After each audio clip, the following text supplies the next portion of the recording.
lies. Look me in the face, tell me that you love me, even if it's fake. Hello everyone, welcome back to my channel commerce with Anjali Talwar. So आज जो हम अपना करने वाले हैं वो हमने जैसे कल स्टार्ट कर रखी थी हमने थ्योरीज ऑफ मोटिवेशन, उसी को कंटिन्यू करेंगे। हमने कल मोटिवेशन का मीनिंग कर लिया था, मोटिवेशन का प्रोसेस कर लिया था और हमने जो है मोटिवेशन की थ्योरी स्टार्ट की थी, जिसमें से हमने थ्योरीज को दो पार्ट्स में डिवाइड किया था, कंटेंट थ्योरीज और प्रोसेस थ्योरीज। तो कल की क्लास में हम कंटेंट थ्योरीज को कवर कर चुके हैं, जिसमें कि हम 7 थ्योरीज कर चुके हैं, राइट। ये हमने की थी, ठीक है। अगर आपने लास्ट क्लास नहीं देखी तो पहले वो देख लो, क्योंकि उसमें आपको मीनिंग, प्रोसेस और कंटेंट थ्योरी सारे क्लियर हो जाएंगे। उसके बाद का जो टॉपिक है वो आज हम करने वाले हैं, जो कि है प्रोसेस थ्योरीज। 5 है process theories: goal setting theory, Adams equity theory, Vroom's expectancy theory, Porter Lawler model and BF Skinner की रीइंफोर्समेंट थ्योरी। ये कुछ थ्योरीज है जो प्रोसेस थ्योरीज में आती हैं। इसके अलावा एक दो अप्रोचेज हैं जो कई बार क्वेश्चन में पूछ लेते हैं, वो भी हम इस क्लास में कवर करेंगे, ठीक है। So let's start our today's topic, जो कि सबसे पहले हम स्टार्ट करेंगे गोल सेटिंग थ्योरी, ठीक है। गोल सेटिंग थ्योरी किसने दी थी? Edwin Locke in 1960। So goal setting theory किसने दी है? Given by Edwin Locke in 1960, जिसने कि क्या कहा, since everyone have a goal and to achieve own goal person be motivated. हर पर्सन का अपना कुछ ना कुछ गोल होता है। देखो, हम मोटिवेशन का मीनिंग भी यही पढ़ते हैं कि हमारी कोई नीड्स है, हमारी कोई मोटिव है, उसको पूरा करने के लिए ही हम मोटिवेट होते हैं और काम करते हैं। तो वही चीज है सेम, कि हर पर्सन के कुछ ना कुछ क्या होते हैं, गोल होते हैं, और उस गोल को अचीव करने के लिए पर्सन क्या होता है, मोटिवेट होता है। इसी तो अब इसके प्रिंसिपल्स क्या है, कहता गोल के प्रिंसिपल्स क्या है? गोल क्लियर होना चाहिए, चैलेंजिंग होना चाहिए, हमें कमिटमेंट होती है गोल के साथ कि हमें ये काम पूरा करना है। कमिटमेंट ही नहीं होगी तो गोल पूरा ही नहीं होगा, है ना। फीडबैक टाइम टू टाइम जरूरी है, टास्क कॉम्प्लेक्सिटी है या नहीं, ये चीज चेक करनी पड़ती है, राइट। तो ये कुछ प्रिंसिपल्स हैं जो गोल के लिए किसने, एडविन लॉक ने अपनी थ्योरी में। यहाँ तक समझ आया? तो थ्योरी कहती क्या है? ये कहती है इंक्लूड एम्प्लॉयज इन गोल सेटिंग, इक्विटी या इक्विटी सर इनिशिएटिव प्रिंसिपल, वही आ गया same. So include employees in goal setting, align reward system with result, कि जो अच्छा रिजल्ट लाके देगा उसको रिवार्ड मिलेगा। तो इससे क्या करेंगे, जो रिजल्ट्स हैं मतलब आउटकम है, वो उसको अपना गोल बना लेंगे, तो रिवार्ड के लिए काम करेंगे वो। उसके बाद ensure focus on relevant areas, ठीक है, इसको मैनेजमेंट बाय एक्सेप्शन भी कहते हैं ना, ठीक है, वही वाला सेम है, मैनेजमेंट बाय एक्सेप्शन।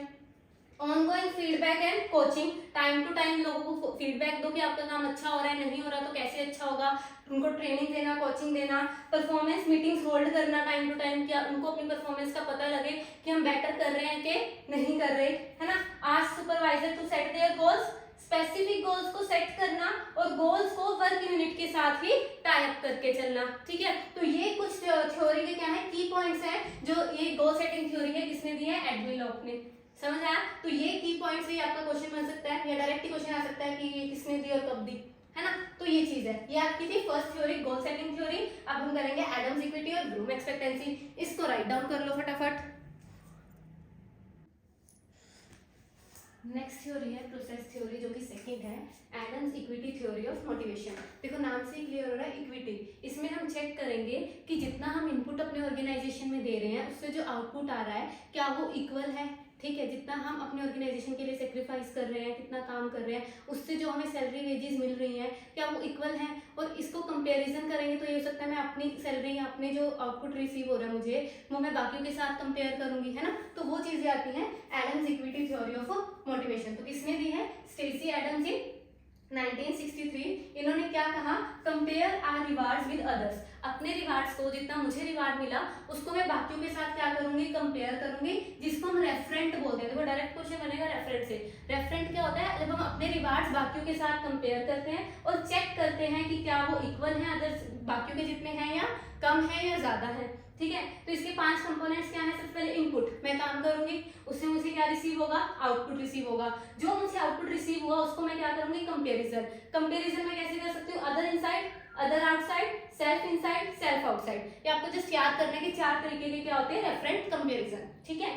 फिर मैं कंक्लूजन निकालूंगी कि इनइक्वालिटी है तो इनइक्वालिटी 2 तरीके की है, ओवरपेड इनइक्वालिटी, मुझे बाकियों से ज्यादा पेमेंट मिल रही है तो ओवरपेड इनइक्वालिटी, अंडरपेड इनइक्वालिटी, कम पेमेंट मिल रही है, या इक्वल मिल रही है तो इक्विटी, ठीक है। पर अगर ये अंडरपेड या ओवरपेड है तो इससे मैं क्या करूंगी, फिर रीस्टैब्लिश करूंगी इक्विटी को। कैसे? उसके लिए मैं अपना इनपुट चेंज कर दूंगी, अगर मुझे कम पे मिल रहा है तो मैं कम काम करना शुरू कर दूंगी, आउटपुट चेंज कर लूंगी, परसेप्शन चेंज कर लूंगी, इनपुट आउटपुट दोनों में सेम तरीके से चेंज कर दूंगी, या जिससे मैं कंपैरिजन कर रही हूँ, change the person for comparison, ठीक है, उस पर्सन को ही चेंज कर दूंगी या सिचुएशन को लीव कर दूंगी। तो ये मेरे पास ऑप्शंस होते हैं इक्विटी को रीस्टैब्लिश करने के, ठीक है। तो वैसे तो नाम से ही क्लियर हो रहा है इक्विटी, इक्विटी में हम क्या करेंगे, कंपेयर करेंगे कि जो मैं इनपुट दे रही हूँ अपने ऑर्गेनाइजेशन में, जो मुझे आउटपुट रिसीव हो रहा है, क्या वो इक्वल है कि नहीं है, उसको हम कंपेयर करके देखेंगे, जिसको हम क्या बोलते हैं, रेफरेंस। इजी हो जाएगा। चलो ये थी आपकी सेकंड थ्योरी। थर्ड है रूम्स एक्सपेक्टेंसी थ्योरी। देखो ये मत सोचना कि 2 मिनट की थ्योरी थी, इसी में से डायरेक्ट क्वेश्चन बनते हैं जितना मैं आपको करवा रही हूँ, ठीक है। रूम्स एक्सपेक्टेंसी थ्योरी किसने दी, विक्टर बूम ने। ये इंपॉर्टेंट है, इसका होता है E मल्टीप्लाई बी। कई बार ना आपको क्वेश्चन आ जाएगा Vroom expectancy theory is equal to E plus I plus B आ जाएगा, माइनस में आ जाएगा, डिवाइड में आ जाएगा, तो आपको मल्टीप्लाई वाला टिक करना है, ठीक है। तो रूम एक्सपेक्टेंसी थ्योरी क्या कहती है, कहते हैं एक पर्सन की ना एक्सपेक्टेंसी होती है, जितनी उसकी एक्सपेक्टेंसी है, मतलब एक्सपेक्टेंसी मतलब कि मैं एक्सपेक्ट कर रही हूँ कि जो मैं एफर्ट्स कर रही हूँ उससे मेरी अच्छी परफॉर्मेंस होगी। इसकी एक्सपेक्टेंसी क्या है, perceived probability that efforts will lead to good performance. फिर होती है instrumentality, I refers to instrumentality, believe that there is a connection between activity and goal, कि आप पढ़ रहे हो तो उससे आपका पेपर क्लियर होगा, इन दोनों में क्या है, कनेक्शन है, is equal to balance. Balance होता है कि कितनी वैल्यू आप उस रिवार्ड को दे रहे हो। आपका पेपर क्लियर होना आपके लिए बहुत जरूरी है, तो आप बिल्कुल बिल्कुल मोटिवेट होकर पढ़ोगे। आपको लगता है हो गया ठीक है नहीं नासी, तो आप मोटिवेट होकर नहीं पढ़ोगे, है ना। तो एक्सपेक्टेंसी मैं एक्सपेक्ट कर रही हूँ कि एफर्ट से अच्छे परफॉर्मेंस होंगे, जो एक्टिविटी मैं कर रही हूँ और गोल में क्या है, एक रिलेशन है, और मैं उसकी वैल्यू भी ज्यादा है कि मुझे ये पेपर क्लियर करना ही करना है, तो मोटिवेशन अपने आप आएगी, समझ लो। तो इसने क्या कहा था, expectancy multiply instrumentality multiply balance is equal to motivation, और इनका मीनिंग मैंने आपको बता दिया, ठीक है, इजी है। चलो ये राइट डाउन करो, नेक्स्ट 2 रह गई, वो करते हैं। नेक्स्ट है पोर्टर लॉलर मॉडल, ठीक है, नाम है इसका क्या, पोर्टर लॉलर मॉडल। 2 पर्सन है, एक है पोर्टर एक है लॉलर, इन दोनों ने मिलकर क्या दिया था, ये मॉडल दिया था मोटिवेशन के लिए। देखो given by Porter and Lawler in 1968। ये क्या कहता है, ये देखो ये ना 2 थ्योरीज को मिला के बना है, कुछ नहीं है, जो हमने 2 थ्योरीज पढ़ी है ना, रूम एक्सपेक्टेंसी थ्योरी जिसमें मैंने अभी आपको पढ़ाया E into I into B पढ़ाया ना, expectancy instrumentality and balance is equal to our motivation, plus Adams equity theory, कि हम साथ में तो इक्विटी का ध्यान रखेंगे कि हमारे रिवार्ड्स को, जो हम इनपुट से आउटपुट आ रहा है, क्या वो बाकियों के जितना है, ठीक है, जो रिवार्ड्स मिल रहे हैं बाकियों के जितने हैं या नहीं है, और साथ में इसे क्या कह रहा है, रूम की एक्सपेक्टेंसी थ्योरी भी साथ चल रही है। तो इन्होंने क्या किया, बेस्ड ऑन असम्पशंस दैट कि रिवार्ड से सेटिस्फेक्शन होती है और कई बार परफॉर्मेंस से रिवार्ड्स मिलते हैं, ठीक है। तो इन्होंने क्या किया, इसको मल्टी वेरिएबल मॉडल कहते हैं, जो कि कॉम्प्लेक्स रिलेशनशिप जो है बताता है किसके बीच में, मोटिवेशन, परफॉर्मेंस एंड सेटिस्फेक्शन। ये डायरेक्ट क्वेश्चन बन जाएगा, मोटिवेशन, परफॉर्मेंस और सेटिस्फेक्शन के बीच में क्या दिखाता है, कॉम्प्लेक्स रिलेशनशिप शो करता है। और ये 2 थ्योरीज को मिलकर बना है ब्लूम की थ्योरी और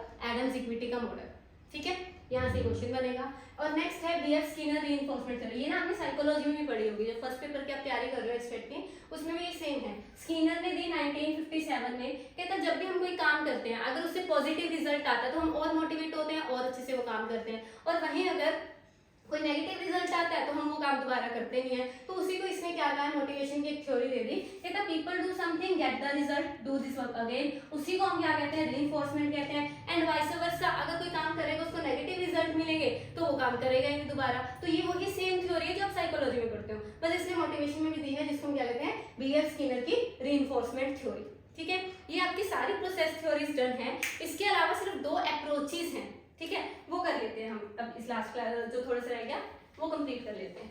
चलो 2 अप्रोचेस हैं, जैसे तो देखो हो सकता है इसी में से क्वेश्चन बन जाए, हो सकता है वहां से एक क्वेश्चन बन जाए ना, तो करवाने तो वो भी जरूरी है। तो पहली है हमारी कैरेट एंड स्टिक अप्रोच, ये लिख लो अपने नोट्स में थोड़ा सा, क्योंकि कई बार क्वेश्चन यहाँ से डायरेक्ट बन जाता है। कैरेट एंड स्टिक अप्रोच, ये बहुत इजी है, देखो इसका ना नाम से तुम्हें क्लियर हो जाएगा। जो ये ना पुराने जमाने में जब डंकी से, गधों से काम करवाया जाता था, उस स्टोरी पे बेस्ड है कि अगर तो गधा अच्छे से काम करेगा तो उसको क्या मिलेगी, गाजर मिलेगी खाने को, अगर वो अच्छे से काम नहीं मिलेगा तो उसको क्या मिलेगी, पनिशमेंट, मतलब डंडे पड़ेंगे। तो ये सेम थ्योरी किसमें लागू की, मोटिवेशन में। जो पहले की जो मैंने आपको रेबल हाइपोथेसिस पढ़ाया ना, जिसमें लोगों को मशीन समझा जाता था, उसमें ये था कि अगर वो ढंग से काम करेंगे तो उनको हम फाइनेंशियल रिवार्ड्स देंगे, अगर वो ढंग से काम नहीं करेंगे तो हम उसको क्या करेंगे, स्टिक यानी पनिशमेंट देंगे, ठीक है। यही है सेम इसमें, प्रिंसिपल ऑफ रीइंफोर्समेंट पे ही क्या है, ये बेस है। इतना ही इस थ्योरी में, ठीक है। और उसके बाद एक है contingency theory of motivation, contingency approach. मैंने आपको स्टार्टिंग में भी करवाया कंटीजेंसी अप्रोच। कंटीजेंसी अप्रोच क्या कहता है कि सिचुएशन के अकॉर्डिंग हमें डिफरेंट टाइप्स ऑफ मोटिवेशन की टेक्निक्स बनानी पड़ेगी। कंटीजेंसी का मीनिंग ही क्या है, सिचुएशन, कि ये जरूरी नहीं है कि हम कोई एक मॉडल थ्योरी का एक थ्योरी यूज कर रहे हैं मोटिवेशन की और हर टाइम वही करेंगे।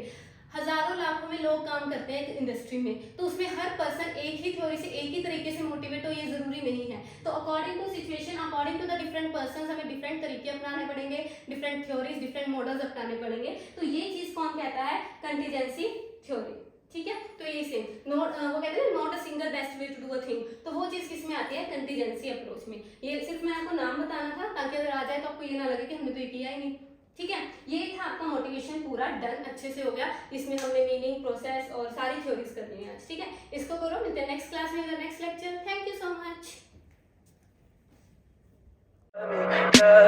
Tell me pretty lies, look me in the face, tell me that you love me